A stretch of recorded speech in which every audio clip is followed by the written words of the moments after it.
constructive abuse, unconstructive abuse even, I'll make fun of you. Yell out, you know. Constructive abuse or unconstructive abuse. Should I? Yeah, interactive. Ask questions. Say, I think you're wrong, and I'll point out that, no, I'm right. That kind of thing. So feel free to do that. Yell out. Don't have to raise hands, just yell out. Yeah? Are you going to talk about ZFS? Am I going to talk about ZFS? You work for Sun. Linux file systems.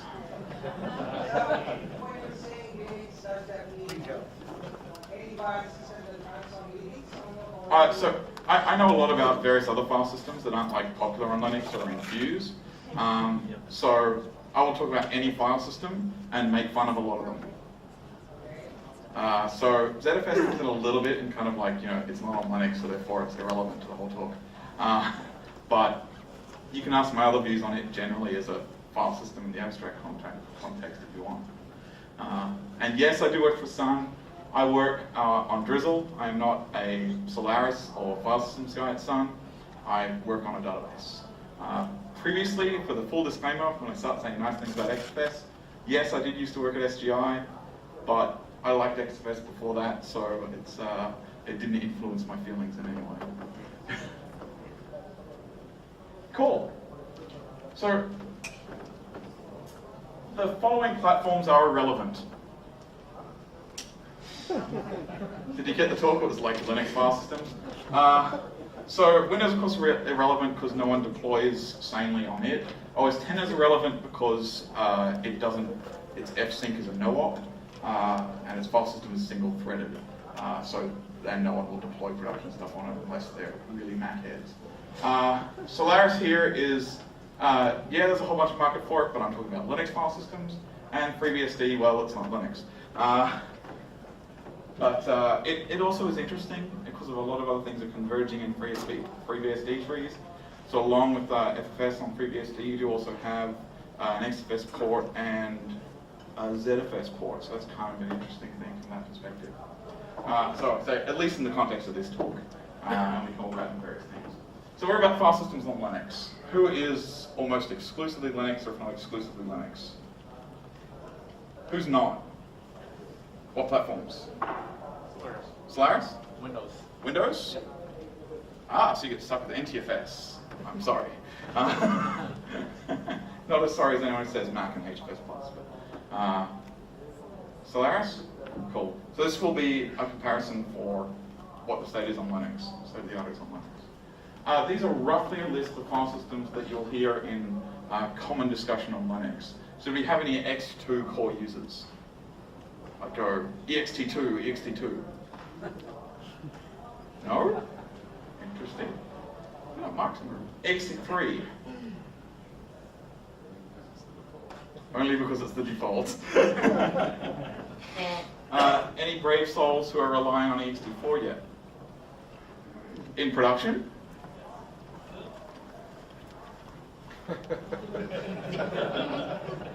You're brave. You run out of Git as well. You have backups. How are you doing your backups? rsync. You know that rsync does not give you a consistent file system backup unless you stop everything on the machine.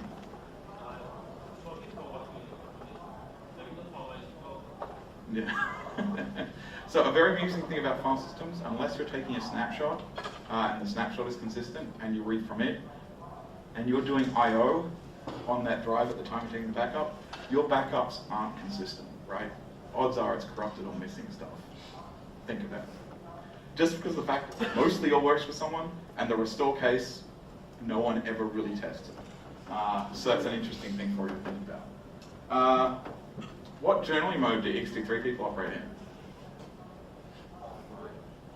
Just the default? Interesting. On big disk arrays? Or just on a couple of disks? A couple of disks. Cool. RiserFS. So here's a trick I want you to do in your RiserFS volumes. And if you feel like really convincing people to take it out of production, do this on production, because it will kill your box. Get a file system image of a RiserFS file system. So create a RiserFS file system, put some files in it, take that as an image, store it on another RiserFS file system, and run a RiserFS check on that. It takes the nodes in the file system from what's in the image under the file system and links it into the file system that the image is stored in. Is that a feature? Until you attempt I/O on some of this. So there's other problems with RiserFS. One, the development is dead. There's pretty much the last. No, that wasn't a tasteless thing, right? That was the development has stopped. Is perhaps a better way of putting it. Shit, please no one take that as offensive stuff. Dead meaning stopped. So about the last patches have gone into Linux that ever will be for RiserFS. It is not being improved in any way. It is horrible at SMP. Horrible. If you have more than one CPU core, it is horrible for that. There are big, giant locks in it. So probably even switching to ext3 or something, you'll end up seeing a speed up. And ext3 is slow, right? Really slow fast. Not as slow as HFS Plus or NTFS, but not extremely high performance. So RiserFS, your days are numbered for having that around. Unless someone else steps up to maintain it, you won't see it. Like, no one is installing RiserFS by default, unless you go get your SUSE disks from 6 years ago, right? But that's it. That's gone. Riser 4. Anyone using Riser 4? Anyone looking at it? Anyone even thought about it in years? Yep. I don't see it ever getting merged, honestly. I mean, the company's not there anymore, and the code was never in a state that was going to be merged. JFS. IBM's JFS. Yep, that's about the state of JFS. XofS. Who is so passionate about XofS that's about the only thing you trust your data to? Yeah, I'm about there. ButterFS, or BTRFS, or BTreeFS. Some of the guys who wrote it like butter, so therefore they want to pronounce it ButterFS, or BetterFS. It's kind of an elbow name for it.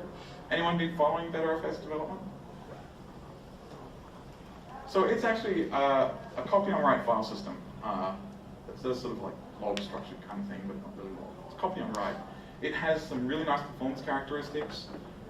It does, essentially free snapshotting like ZFS and Co do. The guys have been working, properly within the Linux community.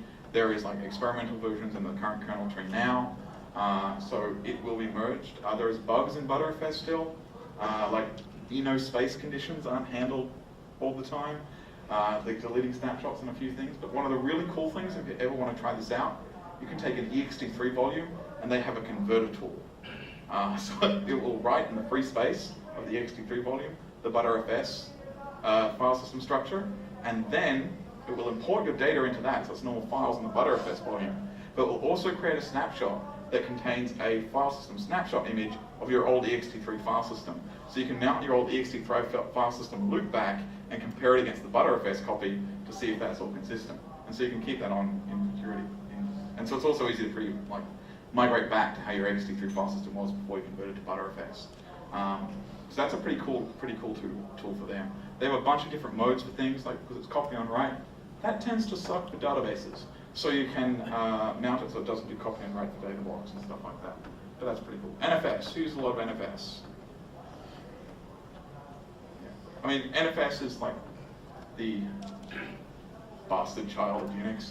That it's there, and we all interact with it, and it all mostly works except for those applications that don't expect the changes in the POSIX file API that NFS gives us, and stuff like that. But it has certain access characteristics over the wire. So I would say it's like, yeah, you can think of it as a file system because it does change things. Yep. It's a network file system. And one of the reasons I listed here is that a lot of people do run off it. So they run the database server on NFS, which changes a lot of properties of how things are going to behave. And what backs that can be relevant, and it can kind of be irrelevant, depending on which end of the pipe you're sitting on. But it's something to also consider. If something's running on NFS, it will be different than running on a base file system underneath that, and very different than running on like a network block device. For example, it's pretty much the only way you're going to get access to a NetApp to run stuff on, right? And XofS. Yep. Yeah. XofS. Who uses it? Yeah. You know what's awesome about XofS? It's fast. You know why it's so fast? It's in memory. And you know what memory is? Really fast. You know what's also good about memory? It's automatically gone when you reboot. What's this good for?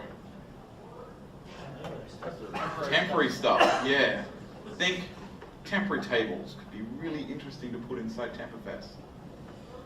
Can be. It can also be swapped out. So it's something to actually check. I mean, even if you're saying the temp files, the temp tables will be created on disk, like if you're using like, you know, if all your memory is not consumed like InnoDB buffer cache, then looks like most of that is. But if you're running XofS for like temporary tables to disk, then you don't have the time of doing any metadata I/O operations to disk, even if all the data is cached. So the majority of these file systems, when you do like create file, it will at some point end up hitting the journal and require IOPS. So XofS is really useful for that. Think about it.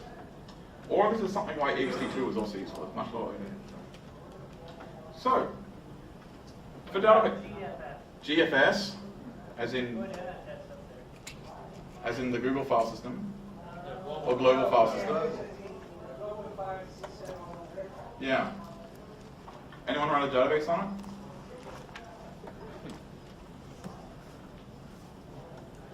When someone tells me I'm running a database on GFS in production and I haven't been fired, or like, guess what I did, and like I'm not fired yet. So a shared clustered file system isn't useful for the majority of MySQL databases. There was the hack that people would use of, hey, put your MyISM tables and use like external locking, but that only ever, kind of worked. And with InnoDB, of course, well, you could put it there, but you can only run one MySQLD at a time, accessing it. And then if your MySQLD crashes, you still have to run the recovery on it. And if it ends up writing crap to disk, guess what? Your backup copy now has crap to disk as well. Sure, it has it in the back of a shared disk, but it's still crap on disk.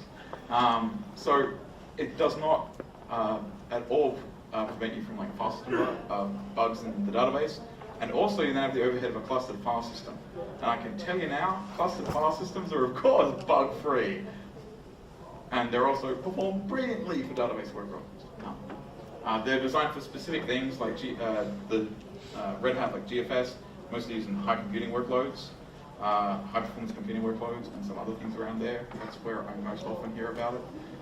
But databases, not at all. People will use this stuff in the media. Yeah, if I can even add to that, the maintenance aspects of using some sort of shared disk clustering with MyISM tables.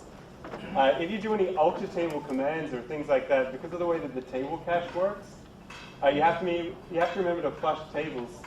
Otherwise, other connections will see older versions of the tables because your operating system hasn't yet deleted them. Yeah. So it's maintenance is, the features aren't there. It's not friendly. Yeah, and then even when you fail over, you don't have sort of the short, and I use short in quotation marks for those who ever run InnoDB recovery on large databases. If you don't have the short InnoDB recovery time, you have MyISM check to do on every table before you can fail over.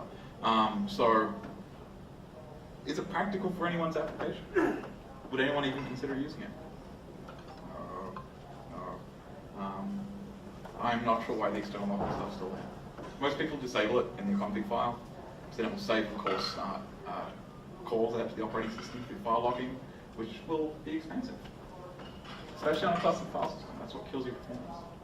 So what is a database workload for a file system? Talking about file systems, what properties from a file system do we want for a database workload? So for a MyISM table, this of course never f-syncs. It never actually safely writes data to disk. It just sort of lets the, except when you flush. But on the normal case of this, it doesn't forcibly sync things to disk. It just lets the operating system write it out kind of whenever.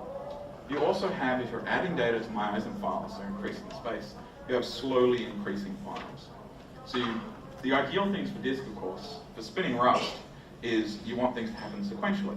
So I use the word spinning Rust to refer to rotational drives, because I find the term spinning Rust instills in people how unreliable these things are. Right? You know, RAID is not backup. File systems have bugs. Kernels have bugs. Databases have bugs. Don't expect all this stuff to just always work, because it will fail at 4 o'clock in the morning while you're on vacation. It's the rule. So for my ISM, you have like slowly expanding files, and you also will have a bunch of random I/O in there. But for example, if you're running a table scan through there, of course, the ideal way to run a table scan is to do sequential I/O. So if your file system lays out a slowly expanding file all over the disk, and you have to seek all around to do that, you kill your performance. How many seeks can you do per second on a 7200 RPM disk?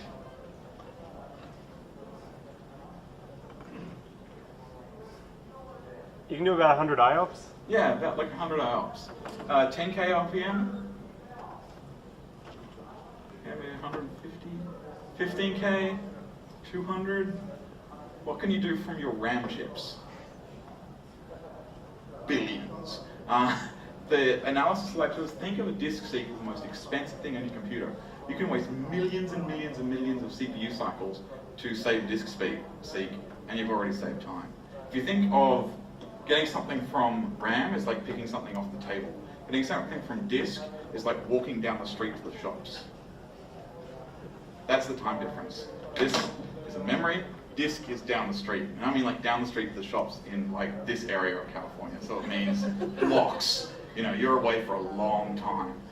If you want to really see how bad a system performs when you have nothing cached in memory, you can simulate it with suspend to disk on a Linux machine. Suspend it to disk, resume, your cache then gets filled. So you try and use your desktop, and your disk light just stays on as it pages everything back in. That's one way to simulate it. There's also in the proc file system, you can actually tell it to dump the file system cache, and then you can see how poorly things perform. If you ever have the experience of restarting an InnoDB data server, database server, and you have a large buffer cache that is like hot items in there, and you have to wait for it to warm up the buffer cache, you notice how your server performance sucks until all the hot data is back in the buffer cache? Yeah, you'll really notice it when you have to hit disk, which is one reason why SSDs are like making people drool with that sort of geeky anticipation that just seems a little bit too unhealthy. So you can get a lot of IOPS from SSDs for not much money. I mean, to get these amounts of IOPS before, you were spending thousands of bucks on like high-end disks. So some disk manufacturers for high-end disk things could be kind of shitting themselves when like a $800 Intel drive will replace a lot of stuff where IOPS could replace. So let's think InnoDB. What does InnoDB do? It does things synchronously to disk. The vast, or anyone who runs it in any sensible configuration does. For the entire history of operating systems and databases, as soon as anybody cared about performance, all the database people quickly realized that the operating system people, well, they would claim the operating system people didn't know what they were doing, obviously didn't write anything to do with database workload, and grr, and then we'll implement it all ourselves in user space. So this is why things like direct I/O exist, which is don't let the operating system buffer it, I know how to do it better. And if you think of this as like sort of one of the differences between like my ISM, which lies in the file system cache in the OS, and InnoDB, which is InnoDB buffer pool. InnoDB buffer pool is InnoDB saying, I know how to manage what I need to write out to disk better than you. Thank you, Mr. Operating System. So that's an interesting approach for it, and this does mostly work. But we still interact with the file system most of the time. It's because we're writing out synchronously. This does have some implications for metadata updates. Stupid things like A time on inodes, the access time for things can have an implication. The fsync performance part of it, especially if you go on and doing other metadata operation on there. So depending on the flush method for InnoDB. So that can depend on various things as well. You also extend files in chunks. So on my ISM, I expand things very smallly, like a couple of K at a time. InnoDB, like that auto extend thing, you may be adding 10, 100, a gigabyte at a time of table space. So this is generally nicer to disk space allocation algorithms inside your file system to lay this out contiguously on disk, at least for some file systems. Some file systems extending multiple files simultaneously suck. Well, it'll write it really fast because it interleaves the files. The only problem is when you then have to read them back. So ext3 is one of these. If you're doing multiple file writes on the same ext3 file system, and ext2 as well, it allocates what block on disk to that file the time you write that block. So what happens is if you have two file threads writing stuff out to disk, so it will allocate it on file A, then file B, then file A, then file B. So you think, oh, this is a good way to stream it out to disk, right? We'll be able to do sequential writes. So what happens when you go to read file A? Someone yell out. Disk seeks, or even worse, it reads every second block. And if you're happy to be doing one of them with ODirect, like in ODB, it's not going to cache those other blocks. We were doing read ahead as well. So it's kind of everything that could possibly go wrong is going to go wrong. What if you're not writing two files at the same time? 3. You just have a third of your file system, your file I/O throughput, or 4, or 5. So this can actually be detrimental. So if you are having, you can actually separate things out to separate file systems to sort of coax the allocation algorithms into being a bit nicer. So especially with things like metadata performance like ext3, where everything is serialized, and when you fsync on ext3, it flushes everything that's dirty in the file system first. You don't want that on a bunch of file systems. For example, for temporary tables, like either general temporary tables or what's done in query execution, putting these on somewhere separate that you don't care about is a sensible idea. What happens if, during query execution that materializes a temporary table, what happens if your server crashes then? Do you need that temporary table? Not at all. Might it be too big to fit in your memory? Yeah, so you don't want to use XofS. Do you want a journal file system that's crash safe for that data? No. So one way of dealing with this is like some people use ext2, point to the temp there as that. It's like, well, if the kernel needs to page this stuff out, it'll page this stuff out to disk. If it needs to swap it out, as in no longer have it in memory, then it can get it back. But I don't have to do journal transactions in the file system or fsync everything there, because it'll never fsync like a temporary table. Yeah, that's right. I've looked at a whole bunch of that code and I wouldn't be surprised sometimes. But you don't have to worry about that. Which, having a whole bunch of temporary tables created and introducing a whole bunch of I/O to flush from like your file system that has your real data isn't a good idea. Metadata ops do end up hitting disk for this. But in ODB, extending files in large chunks. This means for a bunch of file systems, especially ones that do delayed allocation, think ext4 and XofS, these do not, when you write a new block on a file to a file on disk, it does not allocate which physical block to allocate to that file right then. It waits till it flushes it out of memory to disk. And in fact, XofS has pre-allocation calls. So the program in ODB doesn't do this, but you can issue commands to say, this file will grow up to this size, or please reserve this amount of disk space sequentially for that file. So you can actually tell the file system, this file is going to be 10 gigabytes. Allocate 10 gigabytes of space, contiguous space for it. That's actually becoming a standard call in new versions of Linux, and it's called fallocate. No, it's not a swear word. But it sounds like it. Hey, go fallocate yourself. So if you want to be using things around the room, you can do that. So fallocate, the idea is, hey, this file, I want it to be this big. And so it asks the file system, don't find the most convenient block for you now, find something that's going to be this big sequentially, which is kind of nice. For XofS, it stores its free space. It doesn't have a bitmap of free space. It stores 2 indexes to free space in the file system. One of it's sorted by block location, and the other sorted by extent size, so the size of the free space. So it can then say, if you're saying, I'm having a 10 gigabyte file, find a sequential place on disk, it will say, hey, I'll search through the index for my free space for something that's 10 gigabytes in size. So it won't break it up into 10 1 gigabyte chunks. It'll be able to have single 10 gigabyte things. So that can be kind of useful. And even if your software doesn't support it, like InnoDB doesn't have fallocate calls in there. Interestingly enough, NDB, so MySQL cluster, the data nodes do. So if you're doing disk data there, it does do this. I should submit a patch to the InnoDB guys. It should be remarkably trivial. You can do it with the XofS IO command line tool, and you can allocate stuff for that. So if you know your InnoDB data pool is going to grow, you can actually sort of pre-allocate space to it. Also, if you want to sort of defragment your file system, so if for some reason you have had it doing like auto extend, and it's really fragmented. To find out if a file fragmented, you have a couple of tools to use. FileFrag, this will do it on ext3 as well. So it'll say how fragmented is this file on disk. Or you have for XofS, you have XofS_bmap. And you can tell it a few modes there, will tell you how many extents are in there and how big each extent is. So an extent is simply starting at this position in the file, it is this many blocks, and it's located at this place on disk. That's an extent. For file systems like ext2 and ext3, I have a slide that shows how it stores where the blocks are on disk. But with InnoDB, you're going to have a few large files. You're not having lots of small files, you're having a few large files. And if you're not using file per tablespace, you probably have 3 or 4 big files on disk. If you're doing file per tablespace, and you have a lot more files. And when you're growing these, of course, you're then relying on your file system to allocate each of these growing InnoDB tablespaces efficiently on disk. So if each of these file per tablespace is only increasing by a small amount each time you extend the table, it is quite possible that these will be in a really crappy order on disk. So you'll have table A, table B, table A, table C, table A. You won't have table A, table B, table C. So for example, if you know you're storing some kind of backup, you could issue a few commands to allocate things a bit better. So that's kind of some of InnoDB's things. Yeah? What's your opinion on InnoDB raw file system? InnoDB raw device? InnoDB is able to store on its own file system. So you put put the InnoDB data file on its own block device? Yes. Yep. So previously in the world that gave you a bit of performance.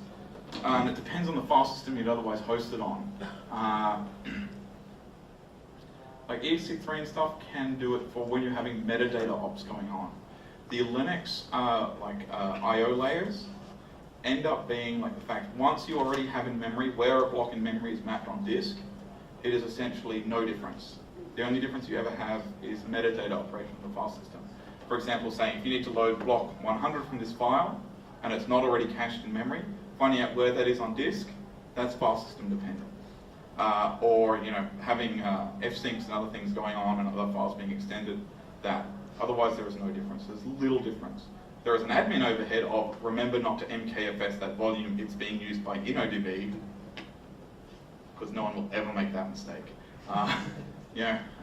You'll be tired and you go MKFS. Oh, the MKFS ran. The database still goes until you restart it or scan a table. But for things like XofS, XofS is easily in the high 90% pretty much all the time of raw disk I/O throughput. So you're spending maybe 1 or 2% of your time inside XofS, which is about any file I/O load. So this is even various benchmarks that use much smaller files and blocks of I/O. So there, you don't win much at all. And even for most of the time with X3 and the like. So this is why you see deployed not often. So yeah, you may see a couple of percentage of performance there, but you'll probably see better performance by optimizing queries a bit more or buying an extra few gig of memory, or waiting till the next CPU bump.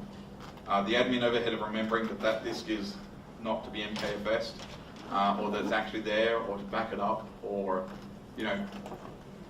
you leave and somebody else comes in and goes, oh, where's the data files? Oh, I backed it up, of course, I copied the whole directory. That kind of stuff. For 1 or 2% performance. I'm just wondering, I never tried. I was wondering about the liability of the solution. I trust the Innovate guys to have that code working. Did I not really try? I've never used it.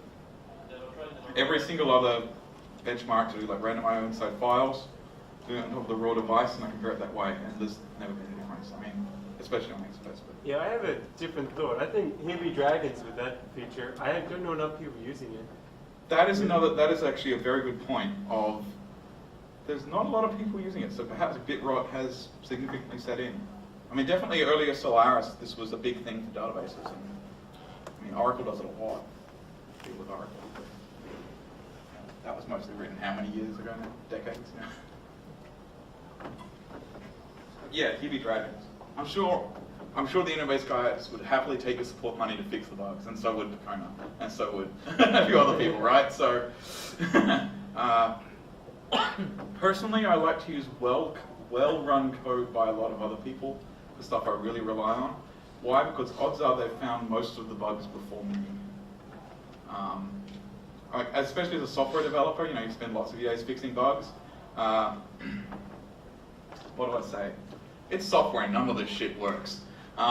Name something that you think actually works and it doesn't. So I'm very conservative in what I trust my important data to. Like my MythTV box is like mission critical. Why is it mission critical? And I don't run like top of the edge database in there. I'm a database engineer, right? And I do a lot of stuff in file systems and kernel stuff like around the knowledge. If I get pissed off with that one day and want to go watch TV and it doesn't work because it's the same bug that's like I've just been trying to fix and it's pissed me off, then that's like ruins my day because otherwise I can't watch TV because I have no idea when anything's on. MythTV takes care of it. So that for me is like mission critical. It runs old Ubuntu, it runs old MySQLD that works for that app. And it does SQL dump out to text and stuff, and that works fine because I don't want to touch it. If I break my TV, then I can't go and relax if something's bugging me. Production websites, you can think is kind of like that. But that's my thing. If I'm conservative running on that box because it's very dear to my relaxation strategy, not my job-keeping strategy. So which FS do you run on MythTV? XofS. /boot on my systems is usually ext3. This is only because the grub guys don't quite understand how file systems work and haven't fixed that. So boot on my boxes is ext3. Mythbox, ext3. Every other box in my house, Mythbox, XofS. Laptop, XofS. I'll use XofS everywhere. It also follows the other rule of have the phone number of the developers, but that's not an option for everyone. But yeah. Cool. What about I/O that binlog does? So if you're running your application, what happens for binlog I/O? Please yell out when I'm running out of time too. This is arbitrarily structured. So what happens? Yeah? Are you going to mention anything about Postgres? Postgres? No, because I don't know enough about their I/O load. I don't want to. I could like make generalizations on database workload performance, and like you can extend this to general database workload performance, a lot of it. But Postgres does do a bunch of things differently. So hopefully you can like map this on. But I would ask Postgres people who know about that a lot more. That would. I can tell you about file systems too. Map them on Postgres. Yeah. Any comment on if you want to create a lot of databases in InnoDB using file per table, you're going to get a lot of hard links, and there's a limitation on file systems. How many subdirectories you can have? Like ext3 can only have 2,000. Yeah, so the way files are stored in there, like if you're going to create 32,000 databases on your MySQL server, that has a performance impact. Let's talk about it now. So essentially ext2 stores the listing of a directory in the creation order in an unordered list on disk, usually scattered around disk. So to do a search for saying, hey, please open the directory named Bob, if Bob was the first directory you created in that directory, then it will come up first. Otherwise, it may have to do a lot of random I/O to find it. Once this stuff is cached, then that's kind of nice, but often things can get out of cache if you have a busy system. And especially with some of the ways the memory manager behaves on Linux, you can have large buffer pools. For file systems such as XofS, they are stored first inside the inode, then out as a simple like external block hanging off there, and then in a B tree. So this means that still lookup is really fast. So if you want to say open directory Bob, that can be really fast, but listing can still be slow, because you will still have to do a lot more seeks to go through the whole B tree thing. It usually grows slowly over disk. ext3 has, if you've enabled the feature, or it's a default for a long time now, called H-tree indexing, which is essentially a B-tree index as well. So it also keeps the unordered list, but it also keeps sort of a B-tree index on top of that. So it does mean it's not as fast in operations on that tree as XofS is. for a lot of cases, but whenever you say, and this is faster than that, there is always an exception, and so kind of glad no one's called me on something. But there is an index there which improves it, but there's still a hard limit there for X3, which I think I copied it into a slide because I always forget, it's like 32,000 or something, but at that level you could be causing a lot of bad I/O, or random I/O. Max directories? Pardon? Max directories? Yeah. I think it's like 250,000, isn't it? It can probably also depend on the version and whether you've got that feature bit enabled. I think ext4 is a little different in some cases for this. XofS is essentially unlimited. I have hundreds and hundreds of thousands of files in the same directory on XofS, like mail do. I easily had 300, 400, 500,000 files in a directory on XofS. So. I just mean directories. I think there's a direct max directory though. I think it's 250,000 whatever it is. Well, I think it's the number of subdirectories you can have within a directory is 31,000. Yes, yeah, there is that. It'll say, it'll actually give you an error saying, Yeah, can't create. On ext4, you can have 64,000, so they bumped up by. probably higher, but If you're creating that many databases for your app, perhaps you've already lost.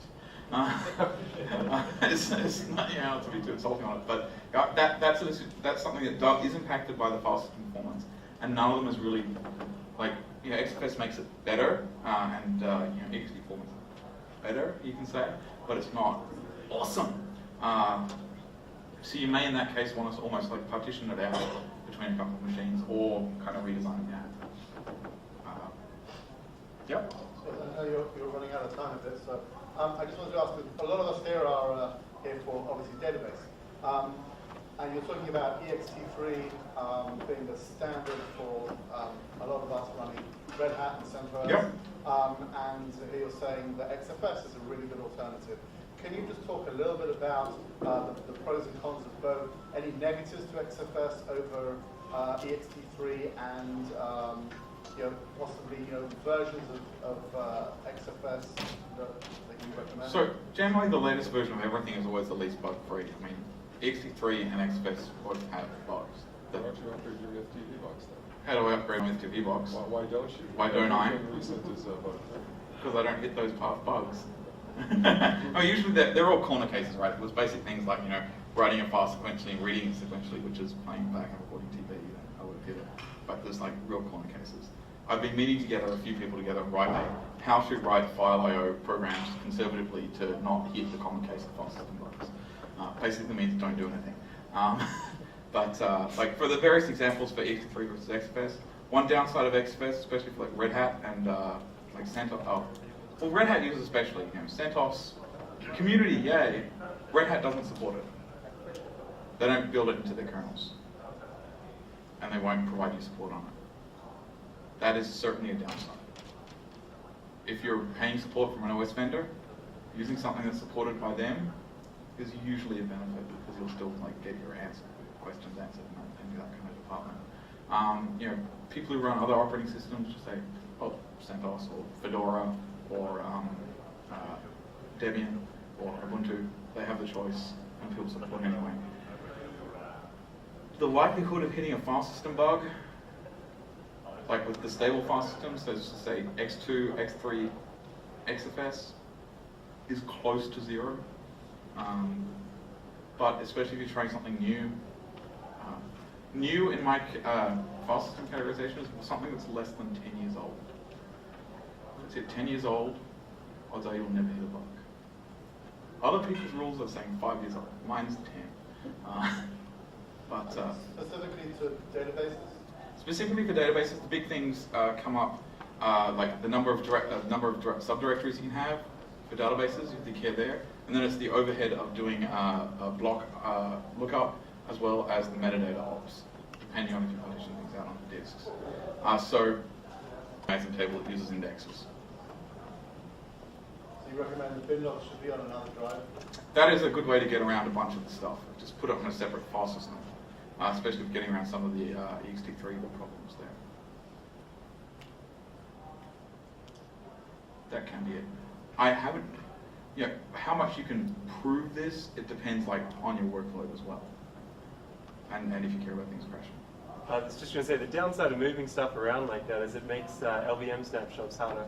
Yes, that means if you want to take a snapshot backup of your database server to like use that as a backup mechanism, if you put it onto like multiple things like that, yeah, Morgan's right. There is nothing out there that I'm aware of that does snapshots of multiple volumes at once in a consistent way. So that can be an issue there. Or if you wanted to mitigate your X3 problems by having it on different volumes, that's on the different volumes in LVM, than taking a consistent snapshot. VMware will do that. Pardon? VMware. VMware will do it? VMware will do file systems all at the same time. Yeah. It's interesting to look at database comparative performance inside and outside virtualization. And for the most part, it seems that there is one database that does not have a significant performance impact of running inside virtualized environment. Fortunately, that's Oracle. And MySQL seems to lose less than Postgres currently. Speaking of snapshots, does XofS have native support for it? XofS does not have some native snapshots. That's a volume manager thing, unfortunately, which I cry myself about sometimes. Did I understand you correctly earlier? Did you say that ODirect is not recommended on XofS for the interview deployment? No. Okay, so I just wouldn't imagine things. Imagine things. ODirect works really well on XofS. I think you mentioned something about file per table option on InnoDB on XT3 that it interleaves the tables. Yep, you're much more likely to have that. But is there any, versus using the Tablespace or going to the file per table, are there other issues using either of the file systems, XofS or XT3? How do you mean other issues? I'm just trying new to ones see. that- I just want to see what impact would file system do using one option or the other. Yeah, I mean, as said, it can depend on the workload and whether you split things up. And are you creating a lot of temporary files? Can you use that? Are you running with bin logging? That kind of thing. So it is a bit of depends on your workload, which is such a escapist answer. I mean, that's why we have configuration options in databases. It's like, that's tricky. So it can depend. And also, is it supported on your operating system?